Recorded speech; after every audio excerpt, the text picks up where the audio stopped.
Hello, Member Edwards. Can you hear me?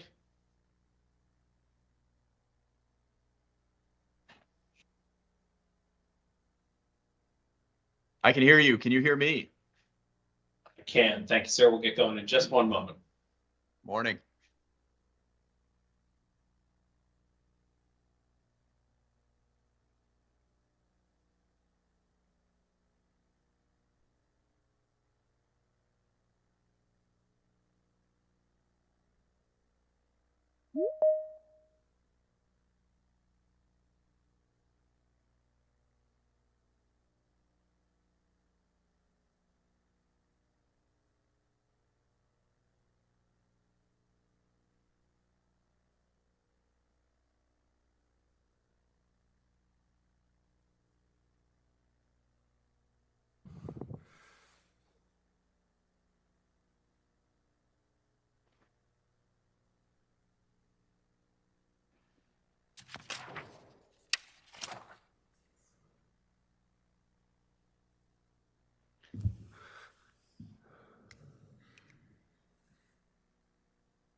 So Member Edwards, can you hear us? I can. All right, good. Treasurer, are you ready to proceed? Yes, sir. We are ready, willing, and excited. Okay. All right, we will convene the meeting, State of Nevada State Board of Finance, scheduled for today, February 19th, 2025, 10 a.m. And we'll kick it off with the roll call. Ms. Hoover? Good morning. Governor Lombardo. Here? Treasurer Conine. Here. Controller Matthews. Here. Member Edwards. Here. And Member Navarro is excused. All right. We have a quorum? Yes, Governor, we have a quorum. Thank you. All right, we'll move on to agenda item number 2, the first opportunity for public comment. Comments from the public are invited at this time pursuant to NRS 241.020 subsection 3D7.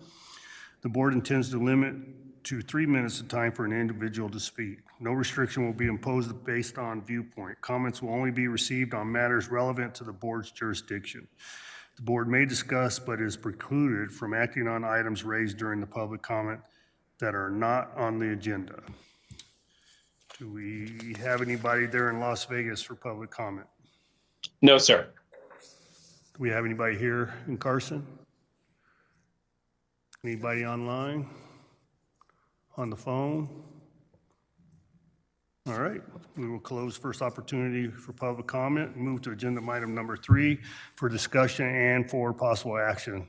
For discussion and for possible action on the Board of Finance minutes from the meeting held on December 19th, 2024. Do we have any board member questions or comments? If not, I'll entertain a motion for approval.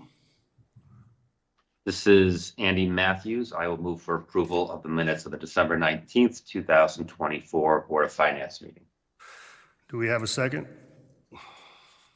Treasurer Conine, I'll second. All right, we have a motion for approval. All those in favor signify by saying aye. Aye. Aye. Aye. Any against? Nay. Hearing none, motion passes. We'll move on to agenda item number 4 for discussion and for possible action on the Nevada Housing Division's request to approve the administrator's findings of fact pertaining to the issuance of up to $30,500,000 in multi-unit housing revenue bonds. Mr. Acroft. Good morning, Governor, members of the board. For the record, Steve Acroft, Administrator of the Nevada Housing Division. With me today is our Chief Financial Officer, Christine Hess.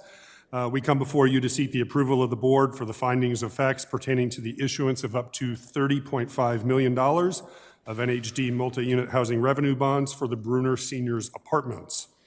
These bonds will be used to provide for the new construction of a 194-unit affordable senior apartment complex in Clark County north of the intersection of West Bruner Avenue and Graham Mosaic Street. The rental housing will serve 194 households at or below 60% of area median income, with 20 units serving 30% area median income households and below. The proposed project is supported through the use of Clark County Community Housing Funds and state tax credits for the development of affordable housing. The development group is led by Ovation Design and Development and Coordinated Living of Southern Nevada. And that partnership has previously developed 15 affordable senior projects, resulting in over 2,000 units, with another 6 projects currently in development.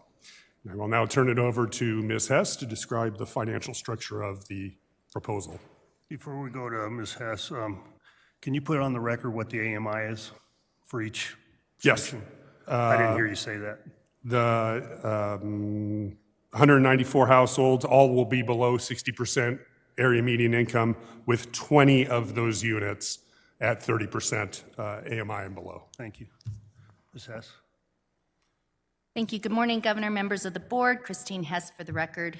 The project financing includes a division's issuance of $30.5 million in tax-exempt bonds during the construction period. These will be a direct placement with Citibank. Additional construction period financing includes a taxable loan by Wells Fargo Bank in the amount of $9.146 million. Upon completion of construction and conversion to the permanent loan, the bonds will be reduced to approximately $13.85 million. This project includes $3 million in state tax credits and $12.9 million in Clark County's community housing funds. There is also a sponsor loan for $1.475 million, and the developer is deferring 60% of the developer fee. The average cost per unit is just over $300,000, which is less than the average of the last 10 new construction projects previously approved by the board. And of course, as this board knows, Ovation is one of our most efficient developers in the state. This project scored a 92 in the division's new scoring matrix for bond projects. All projects that meet the minimum threshold start with 75 points. Above that, they can receive additional points for weighted average AMI, new construction, site location, tax-exempt bonds per unit, whether the project has BLM land or has donated land, leverage of resources, and whether it's a nonprofit or a housing authority. They can also be penalized up to 40 points for any negative history of the project and/or developers, including the compliance or qualified contract history, funding uncertainty, and excessive cost per unit. So the competitive bond process, of course, is new this year, calendar year 2025. And as one of our seasoned developers in the state, to see them have a 92 kind of allows to set a benchmark going forward. Thank you. Thank you. With that, we'll take any questions. Do we have any questions? Do we have a member of Ovation, either in Vegas or here? We do, sir. Hi, it's Alan Molansky here. Hi, Governor. Hey, Alan. Just a question. My understanding, you have 6 current projects in operation? I think I have more than that in operation. I'm trying to think. I have at least 6 in operation. Well, 6 in the pipeline. I have 6 in the pipeline coming. So the question is there a timeline associated with these funds where you'll be eventually open for business? And do you have the resources to meet the timelines? Well, this starts in July, this project. Is that right? Yeah, this project, we're going to try to close in May or June of this year. And we should be open in about 20 months after that. This is Eric Sorensen with Ovation. Thank you. And we do have the funds and the financing for this project available. All right, thank you. And thank you for what you do. Thank you. We're Any excited to go. Any other questions? Hearing none, I'll entertain a motion for approval. Governor, this is Zach Conine. I'll move for approval on the administrator's findings of facts pertaining to the issuance of up to $30,500,000 in multi-unit housing revenue bonds to provide an affordable housing opportunity for the construction of 194 affordable senior apartments located in Clark County. Very good motion. Thank you, Zach. Do I have a second? Andy Matthews, I'll second it. All right, we have a motion for approval. All those in favor signify by saying aye. Aye. Aye. Aye. Any against? Nay? Hearing none, motion passes. Congratulations, Alan. Thank you very much. Thank you. Nice to see you guys. Alan Mulaski for the record. All right, we will move on to agenda item number 5 for discussion and for possible action on the Nevada Housing Division's request to approve the administrator's findings of fact pertaining to the issuance of up to $29,145,000 in multi-unit housing revenue bonds. Mr. Acroft. Thank you again, Governor. For the record, Steve Acroft, Administrator of the Nevada Housing Division. We come before you to seek the approval of the board for the finding of facts pertaining to the issuance of up to $29.145 million of NHD multi-unit housing revenue bonds for the Arrowleaf on Harvard Apartments. These bonds will be used to provide for the new construction of a 168-unit affordable family complex in Reno on Harvard Way, just north of Vassar, near the Reno Central Post Office. The rental housing will provide affordability restrictions to all 168 households below 70% AMI and specifically has 11 units serving 40% AMI households.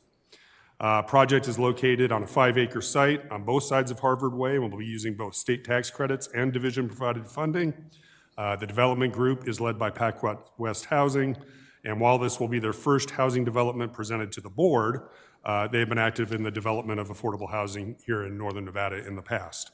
I will now turn it over to Ms. Hess to present the financial structure. Thank you, Administrator Acroft, Governor, members of the board, Christine Hess for the record. With the new developer to Nevada comes different financing structures, as we've seen here the last especially 8 months. In this case, the division will be issuing 2 series of bonds not to exceed $29.145 million in total. The first series will be a direct purchase by Citibank, estimated at $26.845 million. Upon conversion to the permanent phase, the first series, or senior debt, will be reduced to approximately $21.15 million. The second series is estimated at $2.3 million and will be subordinate tax-exempt bonds issued as a private placement through Seoul Pacific LLC. Interest-only payments will be made on the subdebt based on available cash flow. Principal and any accrued interest will be due at maturity 18 years after close. Subordinate tax-exempt bonds are not new to the division, but it's been a very long time since we've issued them. It's commonly used as a strategy to improve the coverage ratio on the senior bonds and also allows the developer to have certain long-term debt held by third-party accredited investors. That said, we reviewed the subordinate bonds with our counsel and bond counsel and also touched base with the senior lenders and our partners in the state of Washington to confirm that as a conduit issue, there is not significant risk or concern with this subdebt. So back to the financing, a maturity of 18 years, interest-only payments for cash flow. Another financing nuance for this project, for the first time, the division is allowing $3 million of state tax credits and $3 million of gap financing from the division to be paired side by side to cover the financing gap. As we continue to hear, the financing gaps for these projects continues to grow. PacWest has been working with the division team for over a year now, and I do want to say they've jumped through many, many hoops every time I ask them to explore a different structure to consider many different options. Even with $1 million of a home loan from Washoe County, the project still could not pencil. In order to mitigate our loan of gap funds, which of course are a finite resource, the division will be requiring that the project attempt to resize their permanent debt, and any proceeds will go to pay back the gap loan more quickly. As an update also of the state tax credits, since today's approval of these 2 projects would mean that we are approving $6 million in additional state tax credits. In this fiscal year, 25, the division will have committed $9 million of the $13 million available of state tax credits for state fiscal year 25. The total amount of state tax credits approved since its inception, so since 2019, is $19.725 million, which is about half of the total available. We're anticipating approval of the original $40 million allocated for state tax credits to come midway through the next biennium. So in short, we're anticipating to run out of the ability to approve and provide state tax credits midway through the next biennium. And with that, happy to answer any questions. Oh, I have a little bit more. I just wanted to let you know that the average cost per unit of this project is right about the average, $350,000 per unit. And it is a family project, so there's some larger size unit, which can also add to the cost. Additionally, again, to the project scoring, the project scored an 89 in the competitive bond application scoring process. And Governor, to your question, one additional new factor with the competitive bond process is we're issuing a 180-day inducement of the bonds upon approval. So the projects that are coming before you now, they are financially ready, and they're going to close within 6 months financially and start construction. Thank you. All right, do we have any board member questions? Governor, this is Zach Conine. Go ahead, sir. Less of a question and more of a statement, I suppose. I just really appreciate the division and all your work and the developer and all their flexibility in trying new structures as we deal with this housing crisis. I think ingenuity is going to be one of the tricks that gets us through it, and I'm appreciative of everybody looking for ways to be helpful. Thanks. So a couple questions, Christine. You mentioned 89 on the bond rating. What's our threshold? I thought it was 92. Thank you, Governor Christine Hess, for the record. So the first project scored a 92. Okay. This project, which again, without a real baseline, scored an 89. So what that tells me is we had a developer that is familiar to Nevada, proven in Nevada, score a 92. To have a new developer come in with a score of 89, for me to have that so close to the 92 is kind of all I have for a baseline right now, but it does allow, right, as we score these projects going forward, if we have a project, for example, that scores a 70, right, well, first of all, it wouldn't go forward, but if it scored an 80, what does that mean, right? It just gives us an opportunity to have something that we're shooting for quality projects. Understand. And you mentioned we've utilized, this will be 9 million in state tax credits and out of a total of 13, is that correct? So 4 available. Is that just through the fiscal year or the calendar year? Yes, Christine Hess, for the record, that's for this fiscal year, and that is guided by statute on our limitations of what we can approve in a fiscal year. Okay. And last question, you mentioned Washington State. What was the reference there? Thank you, Christine Hess, for the record. So, of course, in the work that we do, we're always communicating with our partners across the country. And Washington State is when they have a very active housing finance agency. They do some amazing things. And this developer did indicate that they had issued subordinate bonds in Washington before. We followed up as a reference check and also just to understand how they felt about subordinate bonds, and in fact received information from the HFA there and also the HFA's bond counsel. Again, just giving us comfort, since the subordinate bonds are new to the team that will be issuing them right now, that there's not additional risk. Okay, thank you. Any other questions? Hearing none, I'll entertain a motion for approval.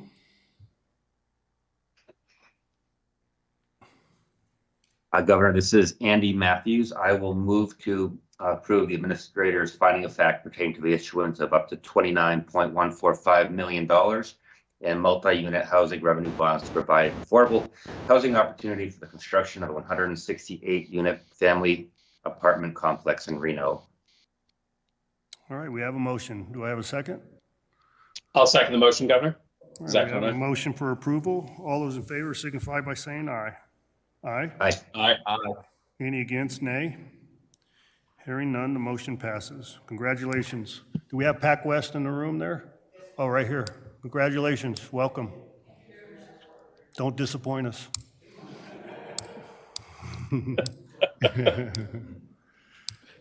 Thank you.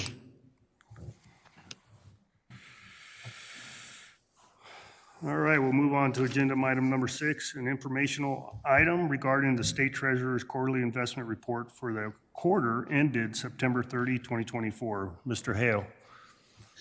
Good afternoon, Governor and members of the Board of Finance. For the record, my name is Stephen Hale, Deputy Treasurer Investments. Agenda item 6 is a report on investments as of September 30th, 2024. We are seeking the board's review and approval of the State Treasurer's quarterly investment report and also approval of the investment policy statements for the general portfolio and the local government investment pool. Page 52 of your packet shows the general portfolio assets under management on September 30th, 2024 was $8.9 billion on a book value basis. Interest distributed for the general portfolio was $119 million, which is the most ever distributed from the general portfolio for a quarter. Page 53 of your packet shows the historical quarterly interest distribution from fiscal year 2022 to September 2024. The $119 million distributed is a $37 million improvement sequentially and a $30 million increase year over year. Moving to page 55 of your packet, the top chart shows the general portfolio remains a well-diversified portfolio of high-quality assets with about 50% in U.S. or U.S. government-backed securities. The bottom chart shows the portfolio was a little bit more weighted towards shorter maturities. Page 56 shows our external manager slightly underperformed versus the benchmark in this quarter, but the performance since inception is still very good. I would like to note there is now only one external manager. The assets that were dedicated to short-term corporate bonds are now managed internally. In addition to providing more allocation flexibility, this saves the general pool over $900,000 per year in management fees. Moving to LGIP, page 59 shows the average daily balance of LGIP increased to $2.7 billion, while the earned income return for the quarter was 5.19%. I'm sorry, it's 5%. This was 52 basis points better than the blended benchmark yield of 4.48%. Finally, there has been no update to the general pool or LGIP investment policies, and I would like to submit those for approval also. That concludes my report. I would be happy to take any questions. Hey, Mr. Hale, on page 55, just for my education, what is a repurchase agreement? So a repo is, we use it as an overnight investment. That's basically where a bank makes a loan to us and it's supported or collateralized by U.S. Treasuries. So we see it as, it's not a AAA rated investment, but the support that's offered gives us a lot of comfort that we'll get the money the next day or receive the funds back the next day, I should say. And what is our history with that? Positive? Yeah, very good. I mean, from especially the last 2 or 3 years, the overnight rates, as you know, have been somewhat better for most of the last 3 years than long-term rates. Long-term rates are doing somewhat better now than rates on the front end of the curve. But on that, part of the reason why we've weighted so much of our portfolio in the first month, first 30 days, is because those rates are still very, very attractive relative to other parts of the curve. I would say doing things more in the 10-year part of the curve when we can buy agencies and treasuries and inside of a year remains like the most valuable thing we can do at this point in time with the assets we can invest in. Thank you. And Treasurer Conine should add to it. From a risk perspective, I'm not aware of any repurchase agreement the state has ever had that has not settled in the way that it was intended to settle. We haven't had any losses there. Really? Yeah, it's not a thing that happens outside of calamity, knock on wood. And the second part of the thing, of course, not only are we seeing higher yields relatively in the shorter piece of duration, right? Relatively short duration paper, right? The amount of time we give the money to when we get the money back. But that also allows us to have more cash on hand, which allows us to deal with any entropy from the federal government. So thank you for that, Zach. Additionally, on the foreign notes, the $10 million price tag, is that the agreement we have with Israel? That is correct. Okay, thank you. Do we have any other questions of Mr. Hale? Governor, this is Zach Conine. I just wanted to point out that with the 119,230,217 number for the quarter, as Mr. Hale pointed out, that was the most money the Treasury's ever made for the state of Nevada. I'd also point out that that's $1,310,222 a day, 7 days a week for the entire quarter, and $54,592.59 every hour, 24 hours a day for the 91 days of the quarter, which is, not bad. Not bad. Is there enough in there for your mansion? The treasurer's mansion, sir, we are putting slightly behind Medicaid, but in front of some other things. Well, everybody needs to be commended for that, Zach, and what a fantastic job on behalf of the state. So thank you. Stephen has a hell of a team, Governor. If there's no other questions of Mr. Hale, we'll move on to agenda item number 7 for discussion and for possible action to approve or disapprove the treasurer's investment policies for the general portfolio and the local government investment pool dated July 2022. Approval of the Board of Finance is required pursuant to NRS 355.045. Mr. Hale. Once again, for the record, my name is Stephen Hale, Deputy Treasurer for Investments. Seeking approval for the investment policy statements for the general portfolio and local government investment pool. There have been no changes to either policy, and I would like to submit those for approval. Any questions? Hearing none, I'll entertain a motion for approval. This is Andy Matthews. I will move for approval of the treasurer's investment policies, the general portfolio of the local government investment pool dated July 2022. We have a motion for approval. Do we have a second? It's Member Edwards. I'll second. All right, we have a second. All those in favor signify by saying aye. Aye. Aye. Any against, nay? Hearing none, the motion passes. Thank you, Steve. Really good work. And then we'll move to agenda number 8, second opportunity for public comment. Do we have any public comment there in Las Vegas? No, sir. Any here in well, there's nobody here. Anybody online or on the phone? All right, I'll make a motion for adjournment. Do I have a second? So moved.